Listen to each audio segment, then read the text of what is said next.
so మహిళా commission బాధ్యతల్లో భాగంగా ముఖ్యంగా ఆడపిల్లలకి మహిళలకి ఏదైతే వాళ్ళ భద్రత గురించి ప్రభుత్వం ఏ పనులు చేస్తుందో,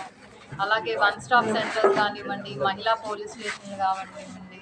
లేకపోతే మహిళా కమిషన్ చేసే బాధ్యతలు ఏవైతే ఉన్నాయో అవన్నీ ఒక అవేర్నెస్ క్రియేట్ చేయడానికి